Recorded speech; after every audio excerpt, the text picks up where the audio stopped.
ناوی خوای گەورە و میهرەبان بینەرانی بەڕێز سڵاوی خوای پەروەردگارتان لێبێت خۆشحاڵین کەوە لە ئەڵقەیەکی تری بەرنامەی ئاسۆکانی هزر بە دیداری ئێوەی بەڕێز و خۆشەویست شاد ئەبین بۆ باس و خوازکردن دەربارەی پرسە هزریە هاوچەرخەکان. بابەتی ئەم جارەی بەرنامەکەمان وەکو تەوەر بۆ قسە لەسەرکردن بریتیە لە کورد و کللتوری ئاینپەروەری لە مێژوودا. ئەمانەوێ ئەو ڕەهەندە مێژووی و کولتوریانە ڕوون بکەینەوە کە تایبەتن بە ئاینداری کورد وەکو نەتەوەیەک کە لە دێر زەمانەوە وجودی هەبووە، لەگەڵ ئەوەدا کە قسەکردن لەسەر مێژوو بە تایبەتی مێژووی کورد و ئەم بابەتە باسوخواسی زۆر هەڵەگرێ و لەوانەیە بەڵگە و دەلایلی مێژوویش کەم لە بەردەستدا بن، بەڵام پێمان خۆشە بە شێوەیەکی ئەکادیمی و زانستی باز لە ئاینداری کورد بکەین بە پێی ئەو بەڵگە مێژوویانەی کە مەوثوق و هەن لە ناو کتێبە تاریخیەکانە و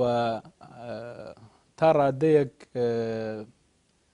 ڕەتدانەوەی ئەو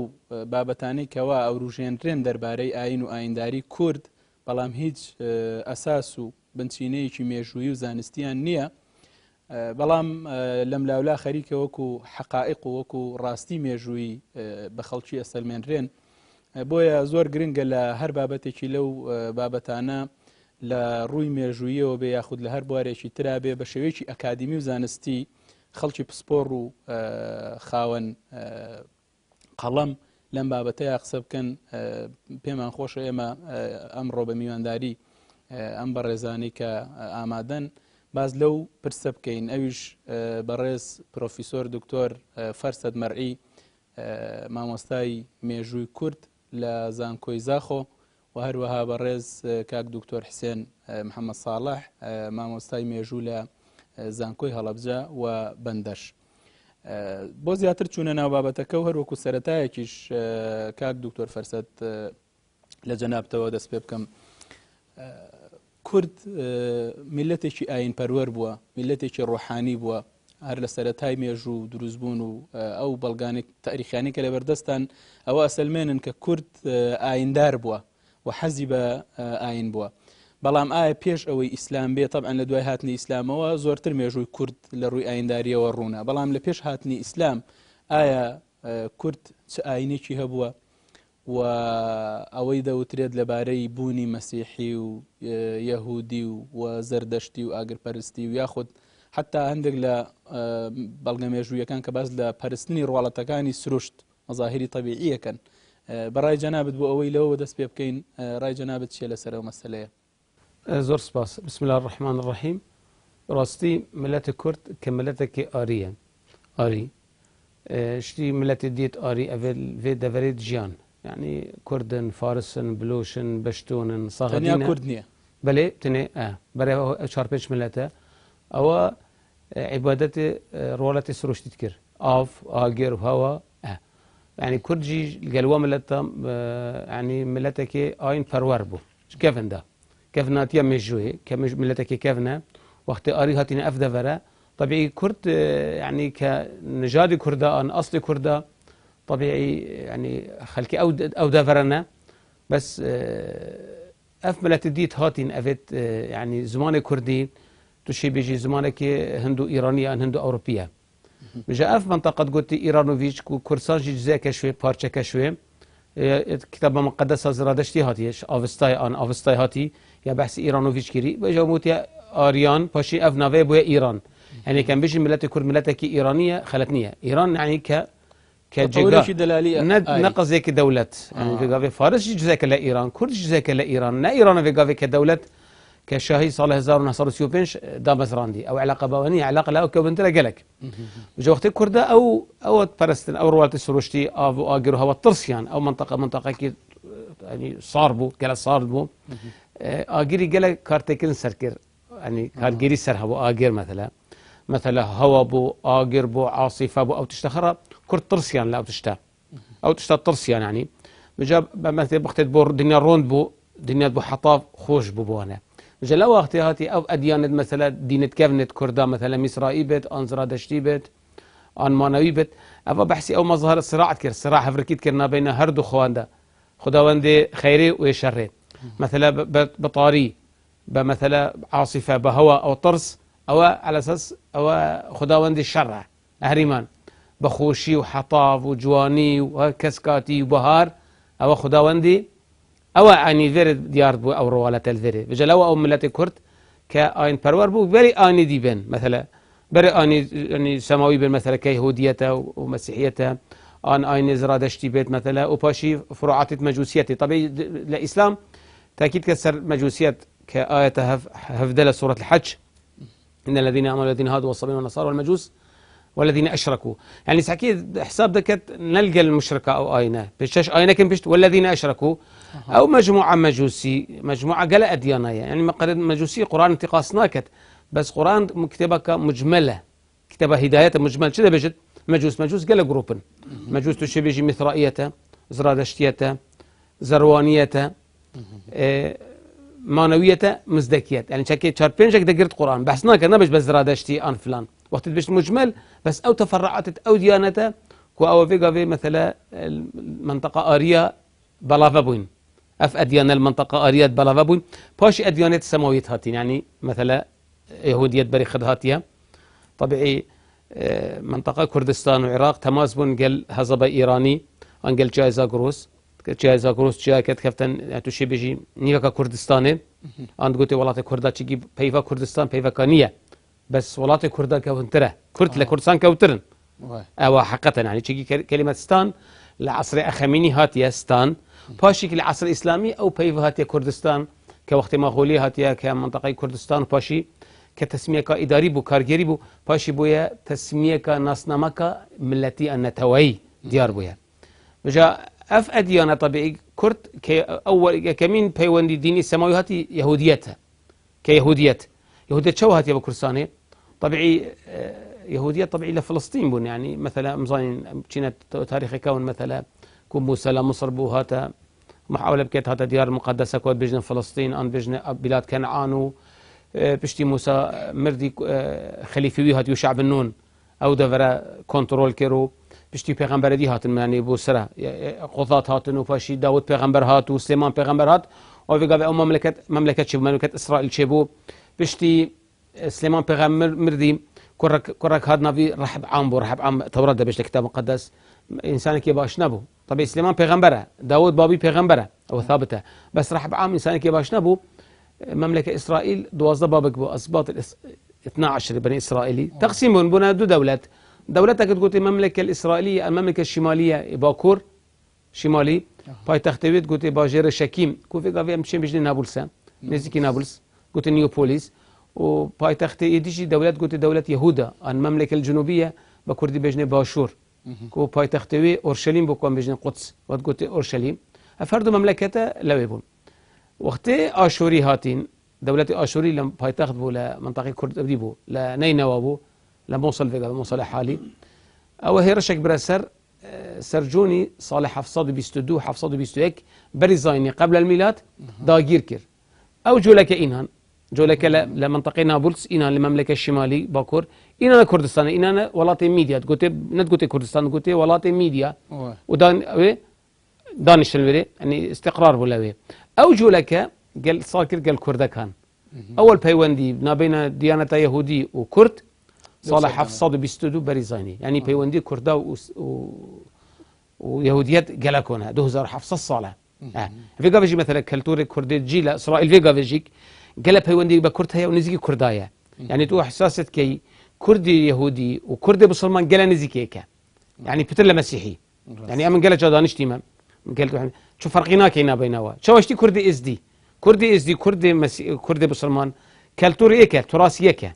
مسيحي فرقه مسيحي ساميه يعني فاصله كانها بينها بس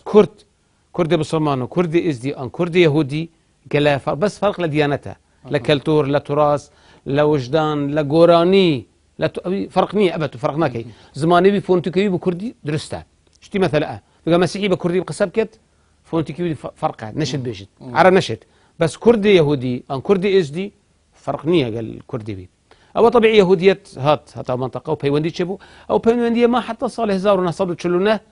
حتى هجرة كرين چونە فلسطین گوت إسرائيل 1949 1951 پەیوەندی کورد قەتع بوو گەل ئەو دینە کە لە کوردستان بوو گەلک مثلا دكتور خلكي حلبشة قرك هبو لحلبشة هبو للسليماني هبو حامي منطقة لهولير لكركوك لدهوك لزاخو لآمدي محلك هبو قرك هبو يجوا لك ونافو دنگ بولا منطقة يعني بيوندي قالك هبو طبيعي بشكي مسيحية هاتي مسيحية هات لمنطقة كردستان لهولير مرجها تقول إمارات حديابين مرجها حديابين أو مرجها لكردستان بو بس قيادة وسكرداتاوي يهودي بون يعني خلافنا بين فكولارا كأو أصلخو ميدي بون آن سكيتي نك بيون سكيتي بون بس لكردستان بو أو مرجع فيجا فيش ملكة وهلين قبروي لقدس فيجا فيش ملكة هلين ملكة كردابو لحدياب صار دو صدي بري زايني أو ملكة فيجا فيش قبروي نك بستان القس هشتا لقدس مايا يعني تحسوك أو ده زار دو صلة هشتا قبر ملكة هلين كملكة هولير بود حدياب لشاتيا أديابين عزابين هردو زي جورا وزي بتشيك هردو زي مسيحي كان هاد تحويل كلمة كردي كرتشة زابين كرا أديابين حديابين نشان بكردي بينت قلت حديابين أصل كلمة خلتها أصل كلمة زابين زي كردايا بس أو ملكة طبيعي جولك وقت مسيحي هاتي أول جار مسيحي هات منطقة رها أورفا لو هيشتهوا ليري كمين باجر كرد مسيحي اللي بلاف بويا هر بايتختي بقى هرمي كردستان هر هوليرة لهورير مسيحية بلاف بويا وجياد كردا قالك أو منطقة مثلا بقى بيجي منطقة بادينان أو منطقة هولير مسيحية ويهودية زال والسر يعني بيشتي زرادشت هاتي لو منطقة مثلا بيجي منطقة شارزور ومنطقة هرميتشيا كوستان أو منطقة زرادشتي ليبو يعني تشي بيجي حدود تخيب منطقة جرميانة منطقة كركوكة يعني هوفا يعني روش آفاي أو منطقة مسيحي ويهودي بون وروش هلاتيوي ديانة زرادشتي هبو وديانة مصرائي لبلاف دەست خۆش بێ کاک دکتۆر بە ڕوونکردنەوەانە کەواتە ئەوەی من لە قسەکان تێگەشتم زەرادەشتی لە دوای مەسیحیەتەوە لە کوردستان بڵاو بۆتەوە و ئاینێکی ئاریش بووە تایبەت نەبووە بە کورد بەڵام ئەو ئاینە لە لای هەموو ئەو میلەتانەی لەم ناوچەیە ژیاون کە پێوترەوە میلەتە ئاریەکان زەرادەشتی بڵاو بۆتەوە کاک دکتۆر حسێن جەناب دەگەر کۆمنتێک تەبێت لەسەر ئەو مێژووە کۆنە ئەگەرنا ئەمانەوێ باس لە هاتنی ئاینی ئیسلام بکەین بۆ کوردستان یاخود موسڵمان بوونی کورد بێگومان ئەوەی کە وترێ فتوحاتی ئیسلامی کە کاتێک هاتووتە کوردستان کورد موسڵمان بووە ئەمانەوێ بزانین لە پێش ئەوەیە کە موسڵمانان ئەم مانتیقانە فتح بکەن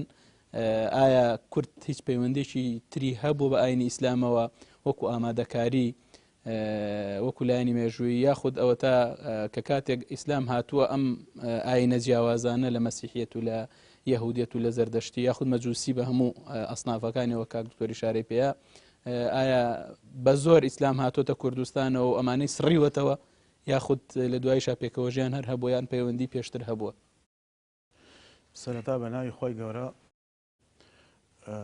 درود و سڵاو لەسەر گیانی پاکی پێغەمبەر عەلەیهی سەڵات وەسەلام دەمەوێت بە بۆنەی ساڵیادی لەدایکبوونی پێغەمبەرەوە عەلەیهی سەڵات وەسەلام کە ڕزگارکەری مرۆڤایەتی بوو مانای مرۆڤایەتی بۆ مرۆڤ گەڕانەوە پیرۆزبایی لەسەر جەم مرۆڤەکانی جیهان بکەم ئەو ڕوونکردنەوانەی کە جەنابی کاک دکتۆر فەرسەد ڕوونی کردوانێ بەڕاستی زۆر ورد و زۆر جوان و ئەکادیمی بوو خوای گەورە پاداشتی باتەوە ڕێخۆشکەرێکیش بوو بۆ بابەتەکەی کەوا من ئەمەوێ قسەی لەسەر کەم و جەنابێشت پرسیارە لێوە کرد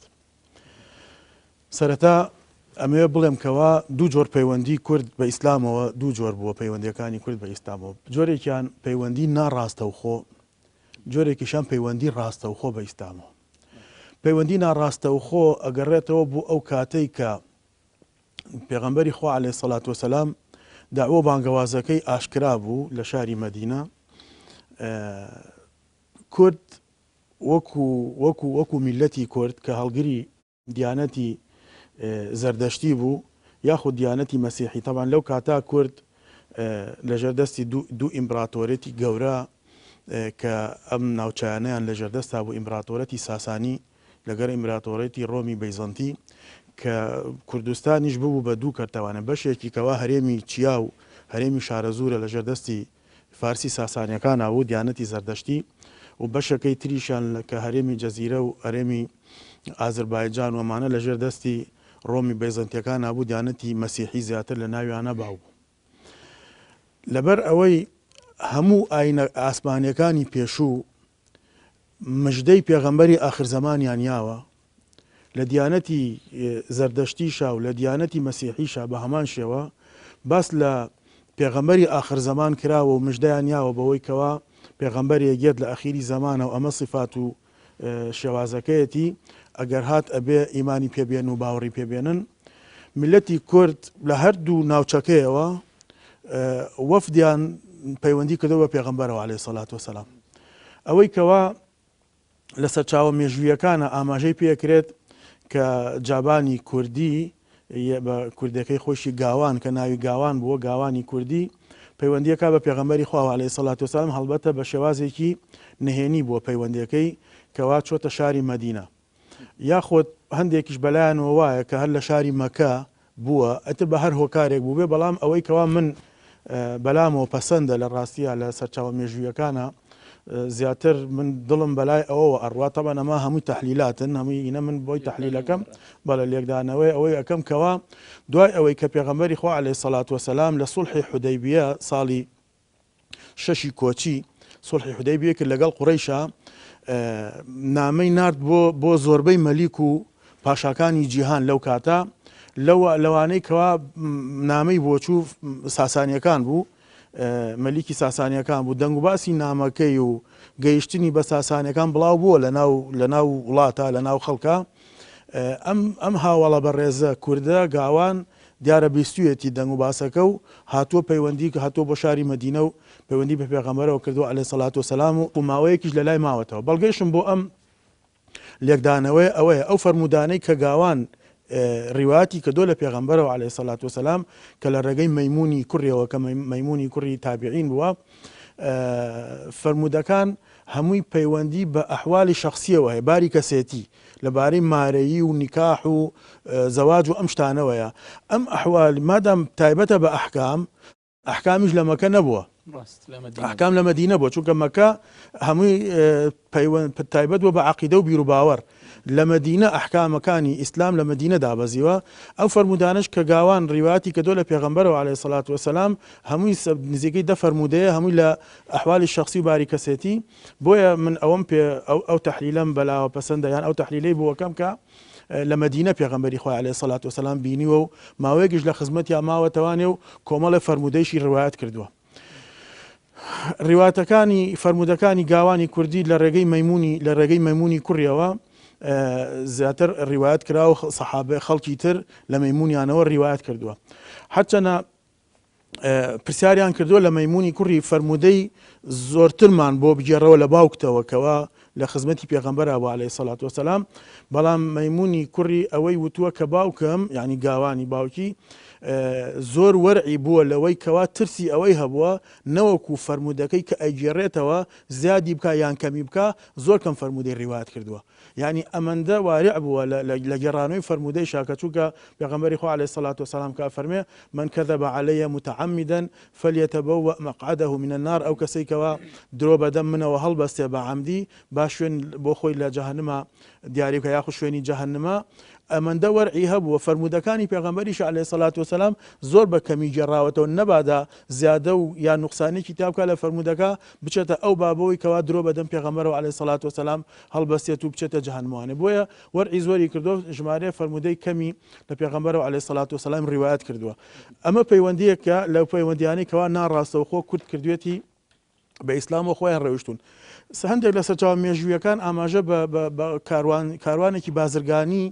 خێری باجن ئەکەنەوە، لەوەتی کاک دکتۆر زیاتر لەو بابەتە شارەزاتر بێت کە ئەوانیش لە مەنتیقەی هەرێمی جەزیرە بوون و دیانەتیان مەسیحی بووە، ئەوانیش بە هەمان شێوە بە ناوی بە کاروانی بازرگانیان و بە ناوی بازرگانیەوە سەردانی شاری مەدینەیان کردووە، لێ بە خزمەتی پێغەمبەری خوا عەلەیهی سەڵات وەسەلام گەیشتون و ئیمانیان بە پێغەمبەر هێناوە. ئەم دوو پەیوەندیەکەوە لە کاتێکا کە گەڕاونەتەوە طبیعەتی خەڵکی ئەو کاتە کە مسلمان بووە ئیمانێ بە پێغەمبەری خۆیان ناوە عەلەیهی سەڵات وەسەلام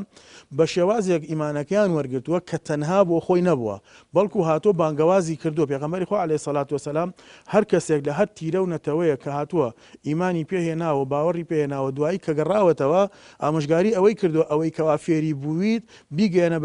بە خەڵکی تر با ئیمانە پێبێنن ئەمانیش قسووریان نەکردووە لەوەی کەوا ئەم ئاینی پیرۆزە ئیسلامە بەناو خەڵکە بڵاوکەنەوە بەڵام نەیانتوانێت بە شێوازێکی ئاشکرا و بە خەڵکێکی زۆر بڵێن بەڵکو هەر بە شێوازێکی نهێنی هەروەکو چۆن پێغەمبەری خوا عەلەیهی سەڵات وەسەلام لە 3 ساڵی یەکەمی بانگەوازەکەیە لە مەکە بە شێوازی نهێنی دینەکەی خۆی بڵاو کردوانێ و پەیوەندی ئەکرد بەو کەسانەی کەوا متمانەی پێێتی یا ئەوەیە ئیمانی پێهێنێ یا ئەگەر ئیمانیشی پێنەهێنا دژی ناوەستێت ئەزێتی نایە ئەمانیش بە ئەم شێوازیان بەکارهێناوە لەوەی کەوا لەناو خزم و کەسوکاری خۆیانە یان ئەوانەی کە سیقە و متمانیان پێێتی چی یان ئیمانهێنن یا ئەگە ئیمانیش نێنن دەنگ و باسەکەی بڵاو ناکەنەوانێ بکەوێتە ژێر دەستی زاڵم و ستەمکارەکان و تەعزیب و ئەشکەنجە و ئازاریان بن بە هەروەهاش ئەوانیش بە شێوازی نهێنی لەناو خەڵکە ئاینی پیرۆزی ئیسلامیان بڵاو کردێتەوە ئەمە یەکەمین پەیوەندی کوردە بە ئیسلامەوە کە دائەنرێ بە پەیوەندیەکی ناڕاستەوخۆ بەڵێ پێشهاتنی سوپای ئیسلام بۆ ناوچەکە دوایی لە سەردەمی عومەری کوڕی خەتاب ڕەزای خوای لەبێت کە فتوحاتی ئیسلامی دەست پێکات لە ساڵی 16 کۆچیەوە کەوا دوو سوپا بەڕێ خات سوپایەکیان بۆ وڵاتی فارس بۆ فارسی ساسانەکان و ئەو ناوچانەی کە لەژێر دەستی ئەوانە بە سەرکردایەتی سەعدی کوڕە ابی وەقاس و سەرکردەی گشتی سوپا کە سەعدی کوڕە ابی وەقاسە سوپایەکی تریش بە سەرکردایەتی ئەبوو عوبەیدەی جەراح کە بۆ وڵاتی شام بۆ ئەوەی کەوا ئاینی پیرۆزی ئیسلام بڵاوکەنەوانێ ئەمەیان لەژێر دەستی فارسی ساسانیەکانە و ئەوانەشیان بۆ ئەو شوێنانی کە لەژێر دەستی ڕۆمی بەیزەنتیەکانە بوون. کۆمەڵە شەر لەم هەرێمەیانە لە هەرێمی چیا و لە هەرێمی شارەزوو ڕوویاوە لە نێوانی سوپای مسلمانان و فارسەکانە. تابەن کوردیش لەو کاتە ژێردەستەی فارس بووە و بە تەوجیهی فارسەکان هەڵسوکەوتیان کردووە هەندێک لە کوردەکان پلەی سەربازیان هەبووە لە ناو سوپای فارسەکانە ڕوبەڕووی سوپای ئیسلام بوونەتەوە بەڵام دوای ئەوەی کەوا سوپای فارسەکان لە نەهرەوان تێک ئەشکێت یەزدەجورد کەوا سەرکردەی فارسەکان بۆ پەناهێنێ بۆ ناوچە کوردیەکان و یەکەمین تەماس و پێگەیشتنی سوپای ئیسلام لەگەڵ خاکی کوردستانە لە ئەو جەنگانەی کەوا لە ناوچەی حولوان و کە خانەقین و قەسری شیرین ومانەی ئێستا وابزانم ئەکات لەگەڵ شەڕی جەلەولا بەڵێ ڕوویاوە لە ناوچەی کوردستانە بووە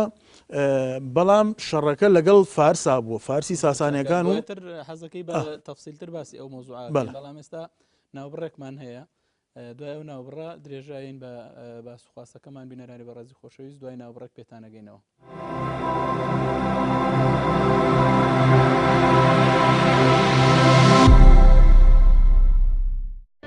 بۆ بنیادنانی فکرێکی ڕەسەن و میانڕۆ بۆ ئاشنابوون بە میتۆدێکی زانستی پەیوەست بە هەڵسوکەوت لەگەڵ کەلەپوری ئیسلامی بۆ شارەزابوون لە دیاردەی ژیاری و کللتوریە هاوچەرخەکان و گەڵاڵەکردنی تێڕوانینێکی دروست سەنتەری زەهاوی بۆ لێکۆڵینەوەی فکری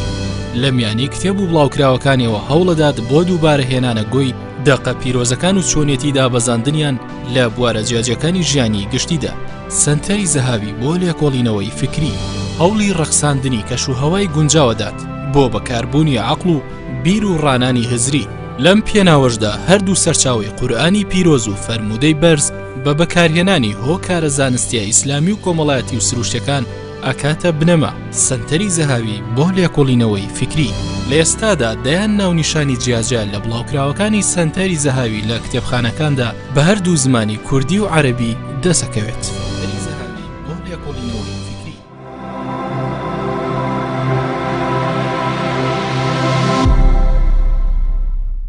دووبارە سڵاو بینەرانی وە ڕێز و خۆشەویست پێش ناوبڕەکە باسمان لە هاتنی سوپای ئیسلامە کرد بۆ ناوچە کوردنشینەکان و هەروەها ئەو شەڕ و جەنگانی کە لە ئەم ناوچانە ڕوویداوە لەگەڵ سوپای فارسەکانە کاک دکتۆر جەنابت فەرموود شەڕەکان لەگەڵ کورد نەبووە لەگەڵ سوپای فارس بووە شەڕەکان لەسەر خاکی کوردستان بووە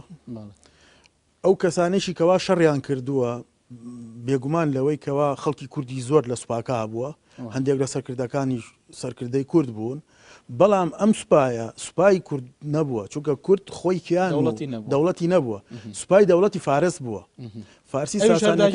ئەوش داگیرکار بووە خاکی کوردستانی داگیر کردو میلەتی کوردی داگیر کردو چەسانوێتیوانێ بەڵام کە شەڕەکان بووە و دروست بووە ناکرێت بڵێ ئەمە شەڕی کووردە شەڕی کوردیان کردووە ئەوە نەهاتون بۆ ئەوەی کەوا ئەسڵەن هەر سوپای ئیسلام نەهاتەوە بۆ کەوا شەڕی کەس بکە هاتۆ ئیسلامی هێناوە بەڵام ڕێگری کراوە لەوەی کە بڵاو بکرێتەوانە دژی وەستاون و شەڕیان کردو ئەمیش شەڕی کردووە و شەڕەکان لەسەر خاکی کوردستان بووە حتمما لەم هەرێم لەم بەشیانەکەەوە لە فارسی ساسانیەکان بۆڵە بەڵام هەندێک لە سەرکردەکان کورد بوون جەنگاوەرەکان لە ناو سوپاکە کوردی تیا بووە لە خاکی کوردستان بووە بەڵام سوپاکە سوپای فارسەکان بووە شەڕەکە لەگەڵ فارسا بووە نەک لەگەڵ کووردا بوو بێت زۆر کاکتۆر فەرسەد پێشەوەی بینە سەر باسکردنی فەلسفەی فتوحات ینی بۆی دوایی هەندێک قسە لەسەر ئەوە بکەین لە ڕووی فکریەوە ئایا فتوحات چۆن بووە و بۆچی کراوە ئایا سوپای ئیسلام ئەو تەخویلەی لەکوێوە هێناوە کە فەتحی ئەم ناوچانە بکە بەڵام پێش ئەوە حەزەکەم ئاماژەیەک بەوە بکەین هەر دەربارەی ئەو ئاینە کۆنانی کە لە کوردستان بووە ئەوترێ ئاڤێستا کە کتێبی زەردەشتیەکانە ئاینی کورد بووە و هەندێک ئەڵێن زۆر شتی کوردی تایە ڕنگداوەتەوە وەکو دابوونەریت و کولتور و ئەوانە نازانم جەنابەت ڕێی چێ لەسەرەوەی ئایا ئاڤێستا باسی کورد و کوردستان و کولتوری کوردی کردو بە تایبەتیان هەروەکو میلەتێکی ئاری تەعاملی کردووە هەندی کتێبە ئاڤستایان ئاوستایە ئەن ئاڤستا پێنج بەشە بەشێکی سەرەکی مەتەلە وەندیات ئەن وەندیات ئەڤە مەتەلە ئەڤە بۆیە زمانێ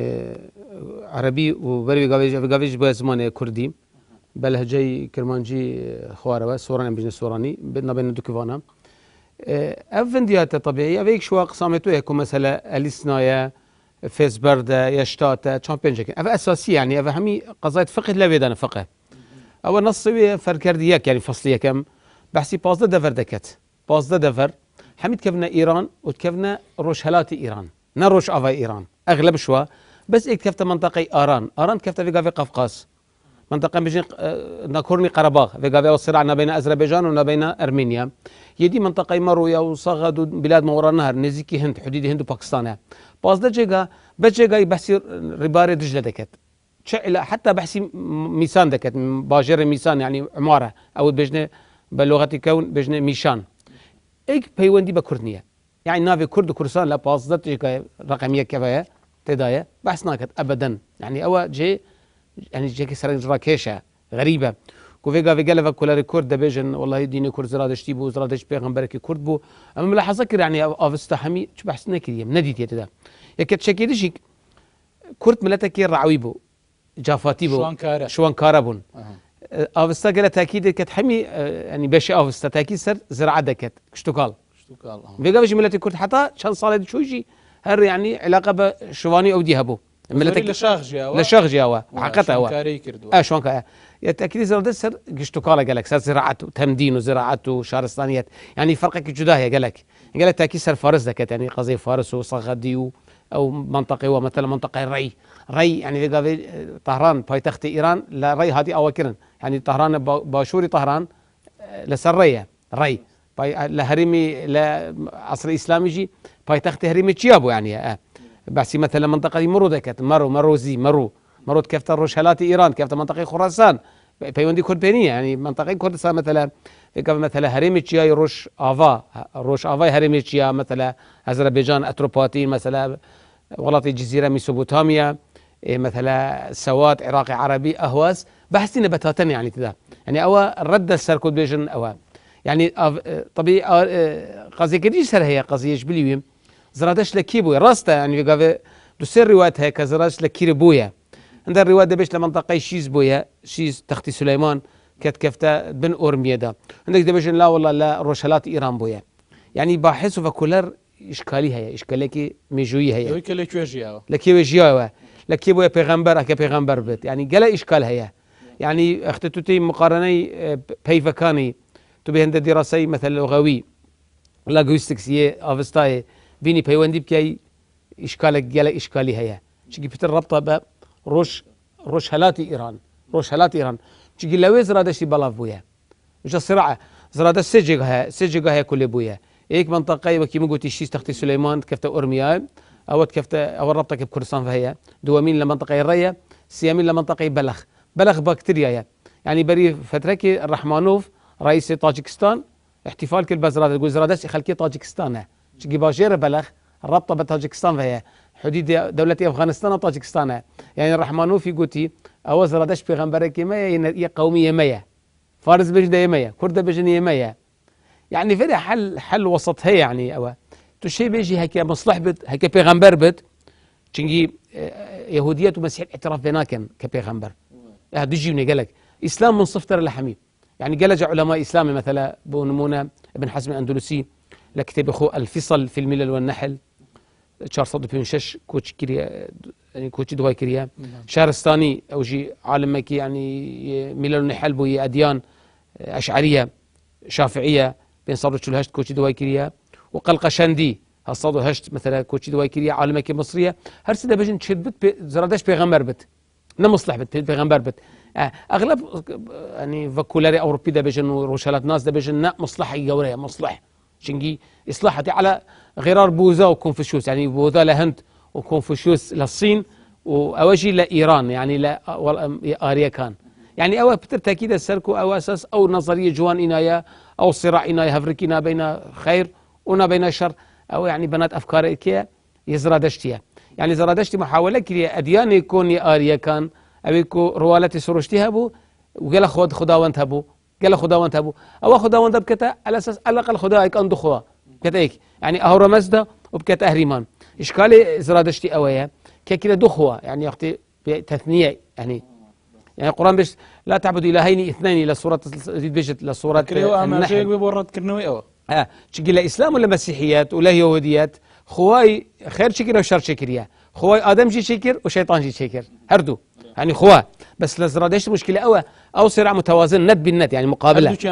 هردوك أخو أو مشكلة يعني أو فلسفة محاولة أن كذا كان بيجن أو فلسفة أنها يعني توحيدة عصر الساساني متأخر عصر الساساني بري إسلام بيت أو فترة وماوا مفكري زرادش شكرا كنت خواي كدي هنا في زروان بيجي زرواني أو جي مذهبك مجوسيته قلت زروان أوي هو رمز أهريمان شيكر يعني محاولة كر يعني كتوحيد كثير اكتشاف يعني اكتشاف كر او تشتاف باش مسيحيات هاتي مسيحية سرزال بوي وصراع جورتش بوي او امبراطوري فارسي شابور دوي سيصادو هنا هاتي حتى سيصادو حفت نه سيصادو سيونه حتى سيصادو نه حتى سيصادو حفت نه نسيكي حفت صالح حكم كريا شل صال مسيحي اضطهاد كريا بجنه مسيحي بجنه الاضطهاد الأربعيني شل صال يعني سيصادو سيونه حتى سيصادو حفت نه شل صال قشكان ومطران كان واسقاف مسيحي هم كشتيا لقى بيجي لتاريخ مشهوره اضطهاد المسيحي ومسيحي كان قوتي او زرادشتي روش باريسن اجر باريسن بيسن باشتينن جاء اوصل على كارتكرن صار ذكري يعني صار تاريخ مسيحي كري كقال دجي ودي زرادشتيا يعني اسلام اضطهادي تعاملوا قالك تعاملك الرقيب والقال قال زرادشتيا مش مشكله شنو بنا بالاسلام يعني في قافنا بين محاوله لكن او اسقاط افواق عدد سد كان اسقاط في قافي سد كان لكن مشكله نبو شو مشكلة نبي إسلامي وزرادشتيات نبو مش مشكلة جورد نبينا كيابو نبينا مسيحيات هبو ونبينا زرادشتيات خوين ريته يعني خوين يعني صدوا صصل شنقي الصراحة بنا بين دولة فارسية ساساني دولة روما بيزنطي دولة روما بيزنطي ديانة فرمي شبو رسمي مسيحيات بو وأوات شبو أو مجوسيات أن زرادشتيات بو بس بيشتي مسيحيات انشقاق شبوي ولا مسيحيات شبوي يعني لمجمع أفسس واعتبار كري كمسيحيات يعني دين مسيحي انشقاق شيء بدنا دوسي ملت يعني جروبك كمالكاني ونسطوري ويعقوبي ونسطوري هاتين لك منطقة كردا حواندن كرد ملتك يعني جلك يا وديا يعني اشتي خاصة وقت اكتنافذت احتوات كت يعني يعني شوان بيقام طلب الوجود كان عالم بري طلب الوجود للكردات كير في كرد طلب الوجود كان لأوروبا بري في قافي عالم طلب الوجود كري لنك بابيرت كردا يعني عالم هذا كردا لوجود كير او مسيحي مذهبي مسيحي نسطوري هذا كردا حوان ده بيقام بيجنا اشوري وقت او اشوري هاتين كردستان ولا كردستان جاين وبو مذهبك مسيحي اساسي سركي العالم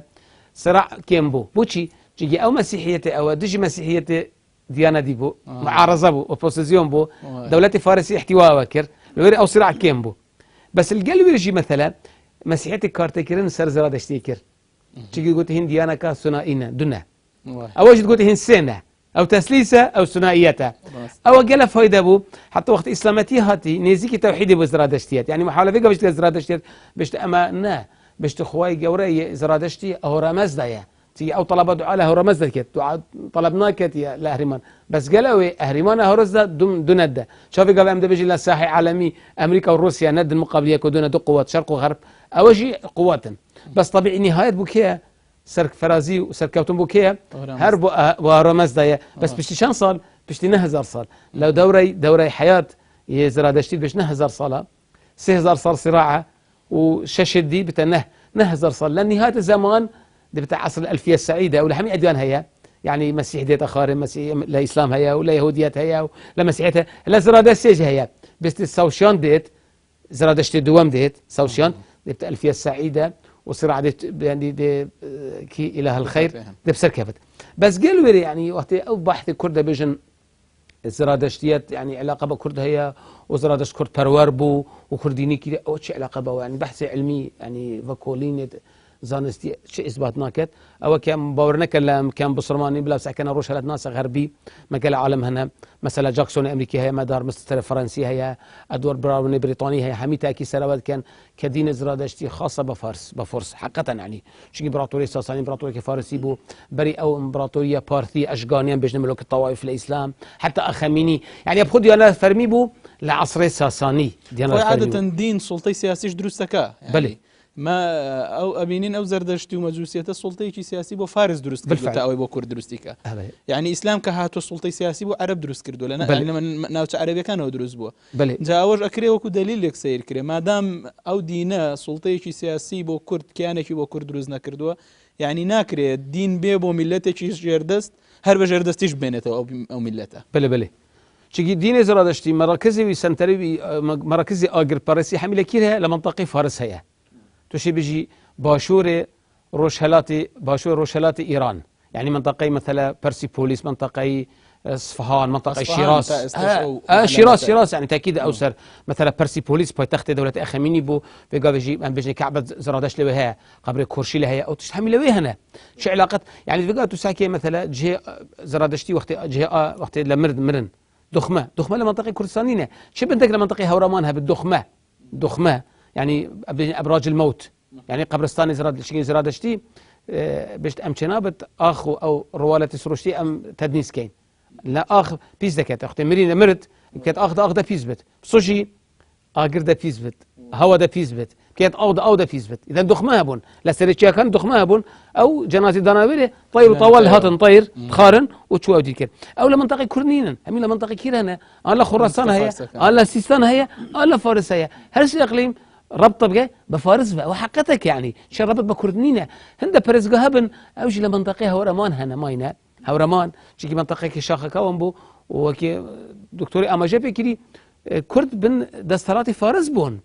فارس الشرع الاسلام كدي كرد بن دستيوا بون يعني صراع كي وجودي بين فارس وبين عربه بصمان وفرس الساساني كرد بن دستيوا بن مظلوم بون سواء لدستي فرس الساساني بن ام بالدستي الرومي بيزنطي بن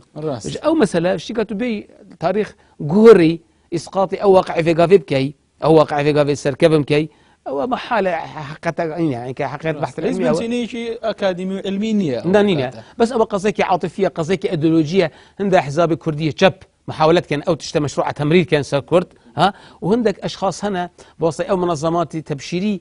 نشن بصرمانه التغيير كان مسيحي ام كانت الشك وهاتن بطريقي نرستوخو تبشير بو بنرستوخو دعمي مثلا بريطانيا ان دعمي دوله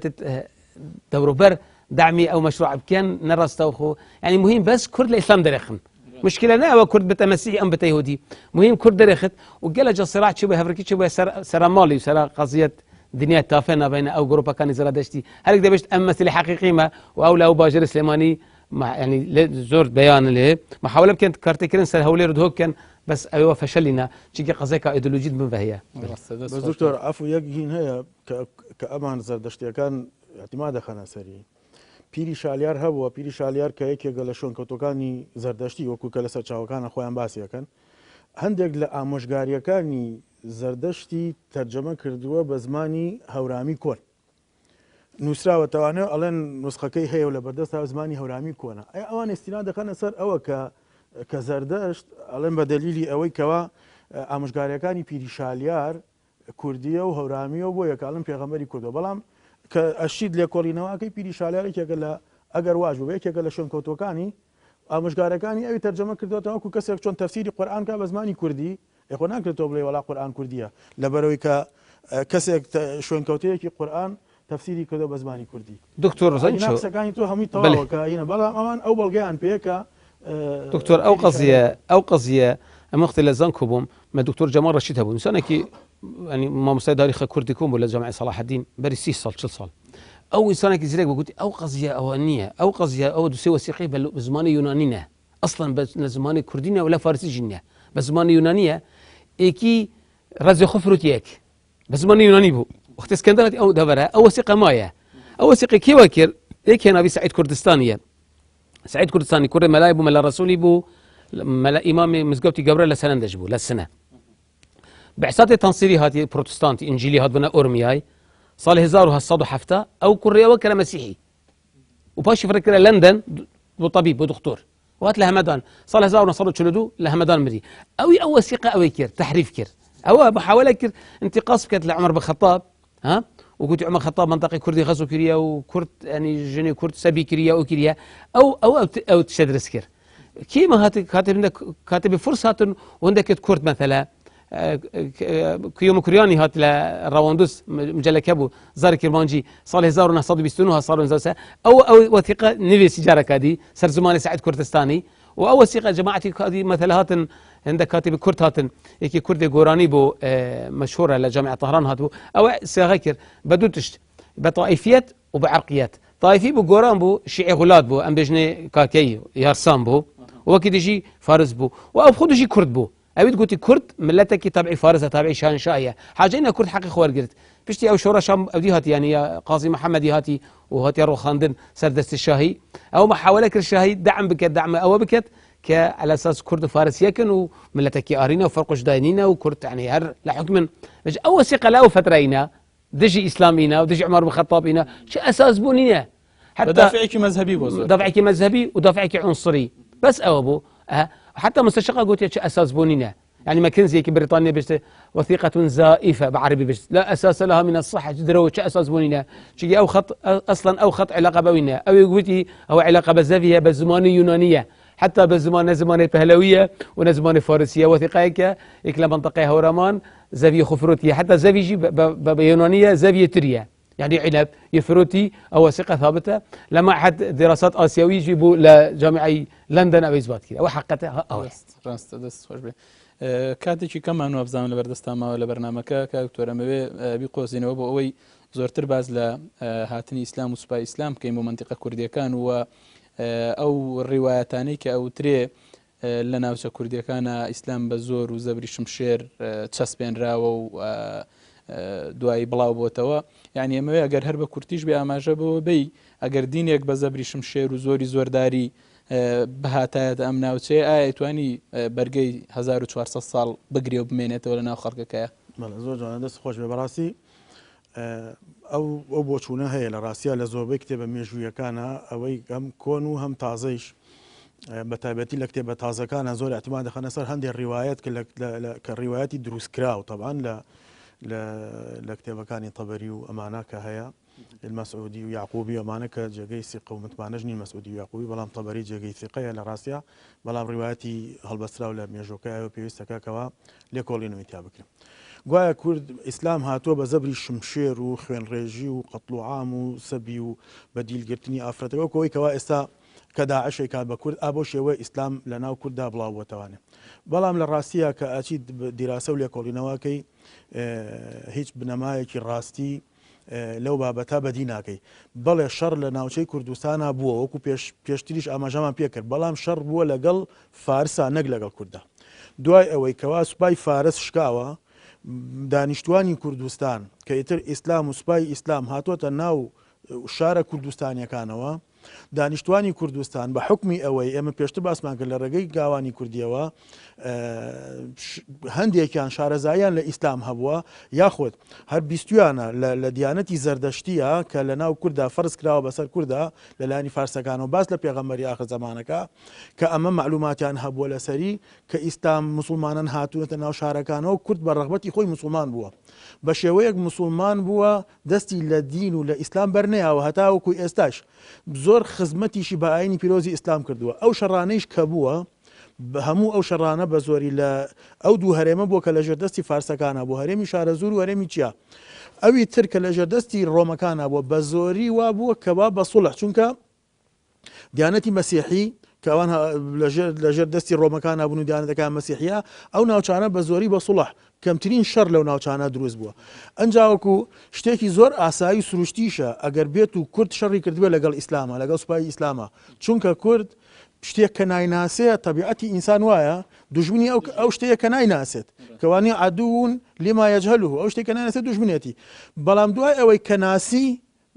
باوەشی پیا کردو و ئیسلامی قبول کردو وەریگرتووە ئەگەر بێت و ئاینی پیرۆزی ئیسلام بە زەبری شمشێر و بە قەتڵ و عام و بە کوشت و بڕی لە ناو کووردا بڵاو بوو بێتەوانێ بە نەمانی حکمی ئیسلامی کە لە ساڵی 1656 کۆچی لەسەر دەستی هۆلاکۆ حکمی ئیسلامی نەما کورد هەڵەگەڕایەوە لە دین وازی لە دین هێنا ئێستا سیر کە ئەو ناوچانەی کەوا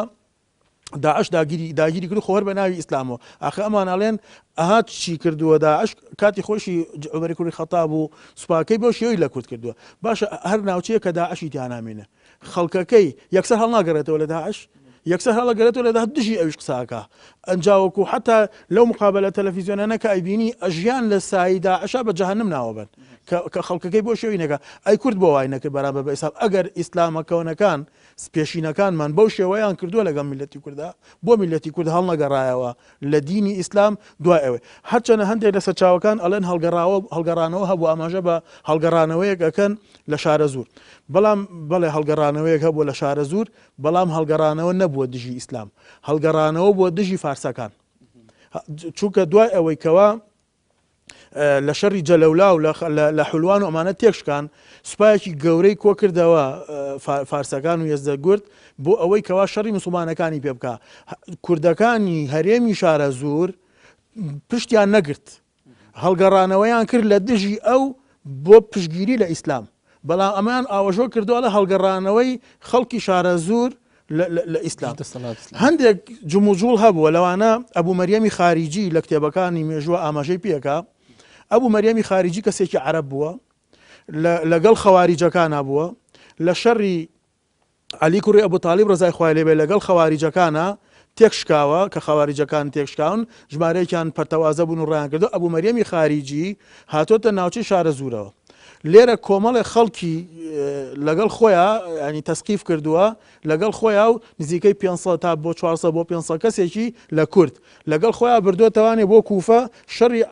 هەمتر جارێکی تر شەڕی خلافەتی ئیسلامی کردوەتەوانە لەگەڵ عەلی کوڕی ئەبوو تاڵیب ڕەزای خوای لێبێ بۆ جارێکی تریش تێشکاوەتەوە ژمارەیەکی زۆریش لە کوردی بە کوشتیاوە بەڵام ئایا ئەمە ناو ئەبرێ بە هەڵگەڕانەوەی کورد لە ئیسلام ئەمە شوێنکەوتەیی ئەبوو مەریەمی خاریجین ڕۆیشتون لەگەڵ ئەوا شەڕی کردووە ئاەتر بە هەر دافع و هۆکارێک بوو بێت خۆ حتمما کە هەموو کورد بەوپەڕی قەناعەتەوە ئیسلام پێغەمبەری خوا عەلەیهی سەڵات و سەلام لە مەدینە بوو خەڵکی منافقە بوو لەناو کوردی شابە هەماشەوە ئەوانە شوێنی ئەو کەوتن و دژی لەناو هەموو میلەتەکانە لەناو عەرەبیشە هەڵگەڕانەوە جارێشتر بووە دەسەڵاتی عەلی کوڕ ئەبوو تاڵیب ڕەزای خوای لێبێ خلافەی ئیسلامی شەڕیان کردو و ژمارەیەکیشی بە کوشتیاوە کەچی ئەمە بە ئینجاز بۆ میلەتی کورد هینەکەن و ئەڵێن هەڵگەڕانەوەی خەڵک هەڵگەڕانەوە گەورەکەی شارە زوو دژی فساسانیەکان بووە ئەم هەڵگەڕانەوە نەبووە لە ڕاستیە تابع و شوێنکەوتەی ئەبوو مەریەمی خاریجی بوون و ڕۆیشتون لەگەڵ عەلی کوڕ ئەبوو تاڵیبا بە کوشت چوون و هیچ زەرێکیشی بۆ کردن هەتاوەکو ئێستا لەو کاتەوەی کە لە ساڵی 16 بۆ 23 کۆچی ناوچە کوردستانیەکان ئیسلامی تیا بڵاو بۆتەوانێ هەتاوەکو ئێستا خەڵکی کورد بەو پەڕی حەماسەوە بەو پەڕی قەناعەتەوە بەو پەڕی دڵسۆزیەوە لە ئیسلامی قبوڵە و لە باوەشی گرتۆ و لە دڵ و هەناوی خۆیان باوەڕی پێێتی و بە هەموو شێوازێکیش دیفاعی لە ئیسلام کردووە و پشتگیری لە ئیسلام کردووە و ئامادەیش نەبووە هیچ کاتێک لە کاتەکانە دین و بیر و باوەڕی خۆی بفرۆشێت چونکە میلەتی کورد دوو تایبەتمەندی تایە لە ڕاستیە تایبەتمەندی بە کورتی بە سەریعی تایبەتمەندیەکی زۆر مرۆڤ دۆستە میلەتی کورد میلەتی کورد زۆر کاکدکتۆر لە میلەتی کورد زۆ مرۆڤ دۆش بووە ئەم مرۆڤ دۆستیەی لە ئیسلاما بینیوە لەبەرەوە لەگەڵ تەبیعەتی میلەتی کووردا ئەخوا بە تەبیعەتی میلەتی کوردەخوا بۆیە بە قەناعەتەوە وەریگرتووە تایبەتمەندی دووەمیش کورد زۆر ئازا و بەغیرەت و جەنگاوەر بوون ئەگەر لە سەرەتایشەوە دیفاعیان کردبێ و دژی ئیسلام شەڕیان کردبێ لەبەرەوەی نەیان ناسیوە بەڵام دوایی بەو ئازایەتی و جەنگاوەریەی خۆیەوە دیفاعیان لە ئیسلام کردووە بەم شێوازە ئاینی پیرۆزی ئیسلام هەتاوەکو ئێستا سپاس بۆ هەردووە ڕێزان بەڕێز کاک دکتۆر فەرسەد مەرعی پرۆفیسۆر لە بواری مێژووی کورد لە زانکۆی زاخۆ و هەروەها بەڕێز کاک دکتۆر حسێن مامۆستا لە زانکۆی هەڵەبجە سوپاس بۆ ئێوەش بینەرانی بەڕێز و خۆشەویست کە تا ئێستا بینەر و بیستەری ئەم بەرنامەیە بوون خواتان لەگەڵ.